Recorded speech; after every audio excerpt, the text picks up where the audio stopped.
굉장히 부담을 네. 안고 예, 첫 번째 이야기.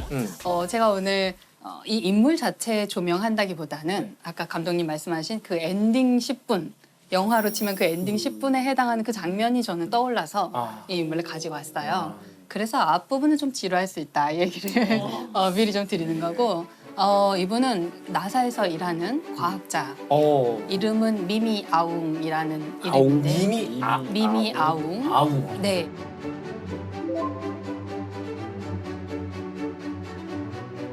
이제 미얀마 분이시고 미국에서 오랜 세월 동안 근무하셨었고 놀라운 기술을 가진 공학자인데요. 요즘에 우리가 화성을 탐사하는 로버를 보내고 거기에 화성에 헬리콥터도 보냈어요. 네. 기사 본 것 같아요. 아주 작은 헬리콥터인데요. 그 헬리콥터 이름이 인제뉴어티라는 헬리콥터인데요. 날개는 한 1.2m 정도인데 안에는 굉장히 본체는 굉장히 작고 가볍고 한 2kg 정도도 안 되는. 아니 저는 화성에 헬기를 뭐가 보냈다가 다시 이륙시켰다라는 게 생각보다 업적이 상당히 미미하다. 미미한. 미미한. 근데 그게 어느 정도 어려운 일이고 그리고 그게 왜 중요한 건가요? 거기서 헬리콥터를 띄우는 게. 화성은 대기가 희박하기 때문에 날개를 엄청나게 빨리 돌려야 겨우 조금 한 몇 미터 떠보는 정도예요. 지상에서 실험할 때는 얘를 아예 진공 챔버에서 실험을 해요. 지구에는 대기가 너무 많잖아요. 근데 화성에서 작동하는지 확인하려면 진공 챔버에 넣어야 될 정도로 이분이 한 6, 7년 정도 열심히 그 팀을 이끌면서 최대한 가볍게, 최대한 날개는 엄청 빠르게 돌아야 돼요. 그 약간의 네, 공기 아주 약간의 한 1% 정도, 1%의 공기를 가지고 1%? 뜨겠다. 네, 라는 거죠. 굉장한 도전이었다고 했고 사람들이 그거를 인류가 비행기를 발명했던 사건과 맞먹는다라고 표현했어요. 이제 화성에 대해서 탐색할 때 화성 주위를 도는 인공위성을 보내거나 아니면 화성 표면에 착륙하거나 이 두 가지밖에 할 수 없었어요. 표면에서 이제 로버가 열심히 걸어다니면서 바퀴를 굴러가면서 힘들게 운전을 해서 되게 느리거든요, 속도가. 아주 오랜 시간 이제 진행하면서 이제 탐사를 하게 되는데 헬리콥터를 타고 갈 수 있으면 살짝 떠서 좀 날아가서 내려가면 금방 이동할 수 있잖아요. 네.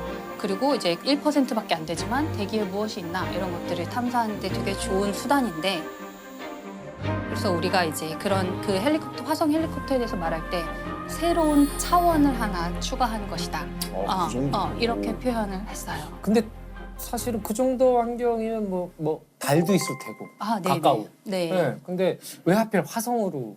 왜 화성까지 가야 했냐면 하루가 24시간 한 조금 넘어요. 25시간은 안 되고 24시간 조금 넘거든요.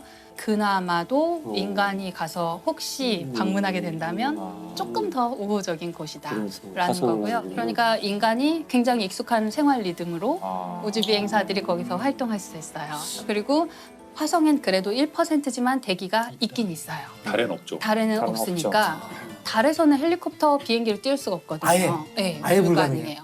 달에서 날아다니려면 이렇게 점프를 잘하면 돼요. 어려우니까. 점프해서 멀리 가서 떨어지는 이런 것들이 이제 요즘에 개발하고 있고요. 재밌긴 하겠네요. 네. 높이. 어렸을 때 트램폴린. 그렇죠. 퐁퐁이 그거. 트램폴린 퐁퐁처럼. 재밌겠다. 하면 엄청 높이 다른 중력이 작아서 엄청 높이 올라갈 수 있으니까 충전하고 올라갔다 내려갔다 이걸 계속 할 수 있는 거예요. 근데 그 인물이 왜 흥미로운 거예요? 근데 미미야. 네. 그 엔딩을 향해서 이제 가야 되는데요. 벌써 엔딩이에요? 되게 영화가 짧네요. 단편 영화제로 하죠. 그분이 미얀마에서 미국으로 오는 과정. 뭐 이런 거를 다 하다 보면 그 전반부가 갈 것 이분이 같은데. 태어나기는 미국에서 태어났는데 부모님이 이제 유학생이었고 유학 갔던 시절에 낳았던 아기인데 2살도 안 돼서 다시 미얀마로 돌아가요. 부모님이 그냥 다시 귀국하셨어요. 청소년일 때 혼자서 다시 미국으로 유학을 갑니다. 그래서 혼자서 되게 거기서 잘 공부도 열심히 하고 해서 성공적인 케이스로 나사에 입사를 하게 돼요. 근데 사실 나사에는 그렇게 알려지지 않았지만 평범한 과학기술인들이 많이 있어요. 꼭 우리가 여성이라고 말할 필요도 없고, 그렇죠. 예, 뭐 우리도 아시아인이라고 편견이 실은 말할 맞아요. 필요도 없고, 우리가 사실 집중하는 것은 이제 수석 뭔가 대표를 맡은 부서의 장이라든지 굉장히 집중 조명을 하게 되고, 그 밑에서 일하는 평범한 사람들에 대해서는 얘기하지 않잖아요. 어쩌면 그분도 그냥 평범한 어떤 직원이었던 거예요. 근데 이분이 이제 자기 커리어를 착착 잘 쌓아서 부서장 정도 되는 그 특정 관측기기의 장을 맡게 됐고, 그 열심히 해서 성공을 해낸 거예요. 근데 이분을 제가 이제 처음 알게 된 것은 그 화성에 헬리콥터가 도착해서 헬리콥터 첫 비행 시연을 하는 것을 유튜브로 당시에 라이브 중계를 했거든요. 그렇죠. 생중계를 보고 있었는데 같은 옷을 이제 맞춰 입은 팀원들이 옷을 맞춰 입고 그 관제실로 보이는 곳에서 이렇게 신호를 계속 기다리다가 성공했어! 라는 신호가 왔을 때 이렇게 다 같이 환호하는 그런. Confirmed that Ingenuity has performed its first flight.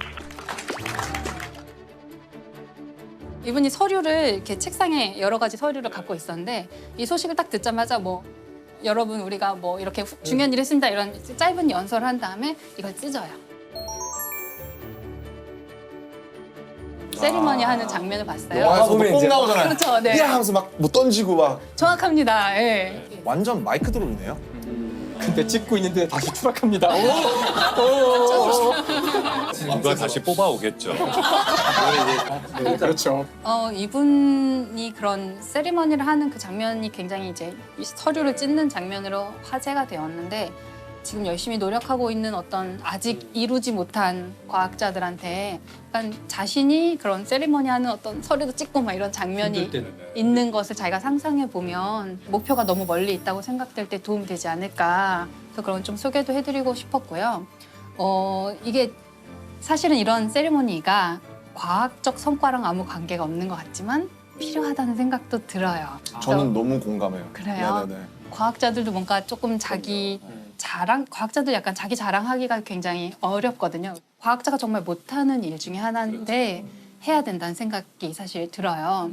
그걸 보시는 국민들, 전 세계에 있는 지구인들 모두가 좀 희망을 갖고 관심을 가져줄 수도 있는 것 같아요. 이런 당연히. 예를 들면 우리가 누리호 로켓 발사 성공했을 때 이제 실패를 몇 번 하다가 마침내 성공했을 때 성공하는 장면을 또 그때도 이제 생중계를 했잖아요. 다누리호. 네. 그때 이제 그 연구소의 관계자분들께서 그 관제실에 앉아 있다가 우리가 흔히 생각할 수 있는 뭐 성공했습니다 이러면 막 와 이런 거를 할 줄 알았는데 여기가 약간 너무 경직된 분위기였던 거예요. 이분들이 약간 너무 긴장 많이 하셨고 이거 혹시 실패할까 봐 너무 긴장도 많이 하시고 그래서 어떤 분이 종이를 이렇게 소심하게 이렇게 네 이렇게 해보셨어요. 약간 밤낮 없이 준비해온 연구진의 노력이 결실을 맺었습니다. 그런데 그게 또 그 장면이 계속 다시 반복 재생되잖아요. 유튜브에서. 그 유튜브 생중계 댓글 중에 세금 아깝지 않네. 이게 있어요. 이 짧은 몇 마디 네. 아주 짧은 문장인데 그 세금 아깝지 않네가 아주 그냥 과기부와 연구원과 아주 여러분들에게 너무 희망을 줬거든요. 그래서 이렇게 하면 국민들이 승인해 주시는구나. 그리고 우리가 다음 일을 할 때 또 그래 니네 개발해봐. 조금 실패하더라도 해봐. 이렇게 국민들이 허락해 주시는구나. 이렇게 느껴져요. 근데 우리가 그런 세레모니도 하고 하면서 일반 사람들과 좀 더 소통을 많이 해야 그분들이 천문학자가 뭐 하는지를 알아야 그래 니네 해봐라고 말씀해 주시죠. 그런 점에서도 좀 필요하지 않나. 예. 저는 진짜 막 멋을 내주셨으면 좋겠는 게 전 진짜 천문학자가 멋있어서 천문학자가 되고 싶었거든요. 갈릴레이가 막 따지고 막 해서 그런 신화적인 장면들을 앞선 분들이 만들어주시면 제2의 미미 아웅님이 나오실 수가 있는 아주 사소한 계기가 될 수도 있지 않을까.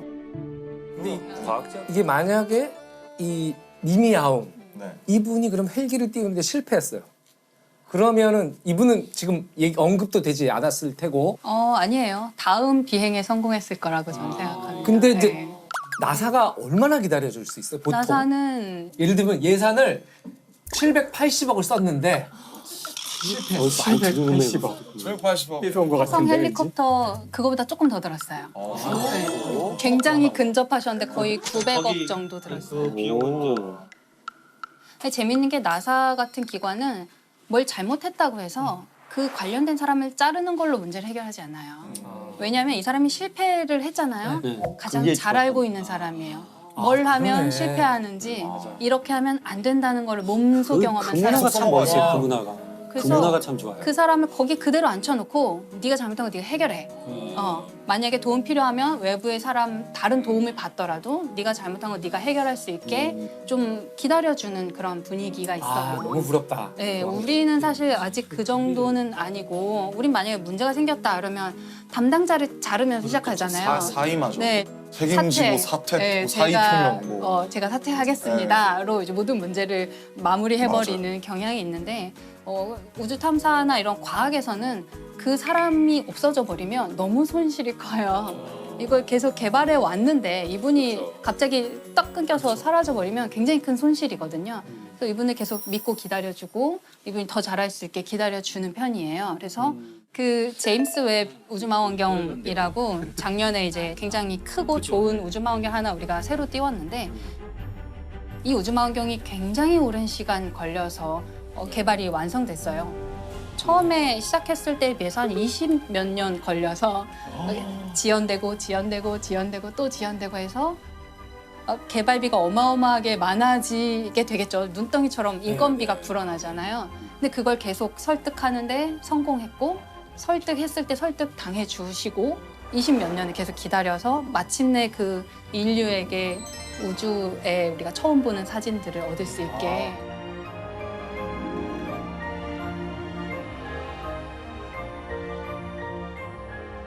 제임스 웹 우주망원경의 전신이라고 할 수 있는 허블 우주망원경을 사람들이 처음에 허블 우주망원경이 처음 올라갔을 때는 막 많은 사람들이 경쟁을 해서 관측을 쫙 여러 가지를 했어요. 그러고 나서 허블 우주망원경의 수명이 아주 상태가 너무 좋아서 임무를 연장시키고 하다가 나중에는 아주 엉뚱한 제안을 누가 한 명이 해요. 아무것도 보이지 않는 곳을 한번 방향을 보자. 틀자. 네, 보통 이제 보이는 것을 더 잘 보려고 근데 다 미쳤다고 하는데 그랬다면서요. 네, 그 기회를 아무것도 날리냐. 없는 데를 보자. 근데 아무것도 없기 때문에 아주 오랫동안 지켜봐야지 희미하게 볼 수 있는 거예요. 그래서 이 비싼 우주망원경의 시간을 내가 한 열흘 쓸게. 뭐 예를 들면 이런 식으로. 그리고 며칠 동안 아무것도 없는 곳을 열심히 봤는데 그 안에 수천 개의 은하가 있는 거예요. 아무것도 없다고 생각한 공간에.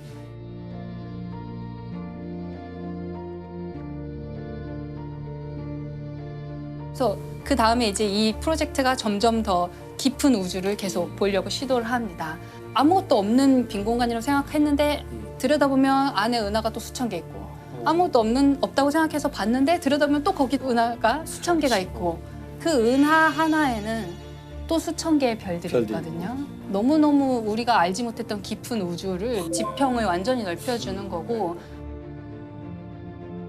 두세 시간 쓰는 것도 그렇죠. 경쟁해서 쓰는 건데 열흘을 보이드를 찍겠다 그랬으면 저 사람 뭐 머리가 어떻게 된 거 아니야? 막 그랬을 거 아니에요 진짜로. 당연히 그런 반발이 있었겠죠. 네. 근데 누군가는 아마 그 가치를 알아주는 사람이 한번 해봐라. 있었을 것 같아요. 믿고 해봐. 사실 우리가 그 실수나 실패에 대해서 관대할 맞아요. 필요가 있는데 맞아요.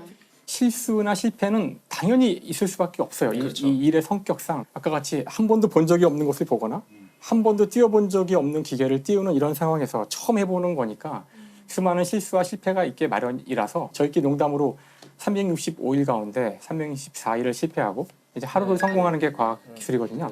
그래서 실수하는 건 당연하기 때문에 더 중요한 것은 실수를 하는지 안 하는지가 아니라 좋은 실수를 하는지 나쁜 실수를 하는지가 더 중요한데 그걸 가르는 것이. 그러니까 좋은 실수를 하기 위해서는 첫 번째 실수를 숨기지 말아야 돼요. 그렇죠. 다른 사람한테 숨기지 않는 것은 물론이고 여기서 더 중요한 포인트는 자기 자신도 속이지 말아야 돼요. 자기 합리화? 자기 자신도 속이고 싶을 때가 있거든요. 그럴 것 같아요. 그렇죠. 예, 과학기술계 그런 자기 사건들이 자신을 있었죠. 속이면 안 되고 그다음 두 번째로 중요한 것은 실수가 이제 시작되는 시점들이 이거 좀 잘못했나? 이럴 때 그 실수를 끝까지 완벽하게 완수해야 돼요. 제대로 실수해야 돼요. 실수인 줄 알면서도 실수가 끝까지 진행될 때 이거 뭐야 하고서 아니면 숨기거나 그만두는 네. 게 아니라 어차피 지금 안 됐을 때에도 정신을 차리고 그 전 과정을 기록을 해야지만 이 실수가 반복되지 않거나 또는 이 실수가 아닐지도 모르는데 그렇죠. 섣불리 판단한 거거든요. 그래서 그렇죠. 실수를 제대로 저지를 것. 그래서 이것이 저희가 보통 이야기하는 실수를 잘하는, 좋은 실수를 하는 방법이에요. 그 아까 실패 말씀하셨는데 문화예술계도 그런 게 있어요. 그러니까 예술가들을 지원하는 다양한 것들이 있는데 네. 괜찮은 나라와 괜찮은 문화를 가진 곳일수록 결과를 즉각적으로 요구하지 않아요. 네네. 그냥 그 아티스트가 와서 우리 기금을 받고 1년 동안 왔다 가고 10년 후에 결과가 나와도 그때 반영하면 되잖아요. 우리 출신의 누군가가 이런 훌륭한 소설을 썼다. 그런데 그런 문화가 없는 곳일수록 와 있는 동안에 왜 아무것도 안 해? 이 사람 와 있는 동안에 지역 주민에게 뭐 교육도 좀 시키고 소설을 써서 결과물을 내지 않으면 네. 예술가가 놀고 먹는다고 생각하는 거죠. 세금을 낭비했다고 생각해서 마치 그런 것 네. 같아요. 그러니까 우리가 대학을 평가하는 기준이 취업률로 이제 평가를 하잖아요. 그렇다면 예체능은 취업률에선 쓸모없는 곳이에요. 예, 대학을 취업률로만 평가한다는 것은 마치 그 한 나라의 가치를 거기 있는 사람들의 출생률로만 평가하는 거랑 마찬가지죠. 무언가 그 창조적 결과가 나오기 위해서는 때로는 상당히 많은 시간들이 필요한, 언제 나올지도 맞아요. 모르고 그런 사람들한테 가장 중요한 것은 먼저 기다려주는 그런 태도가 있어야 되지 않을까.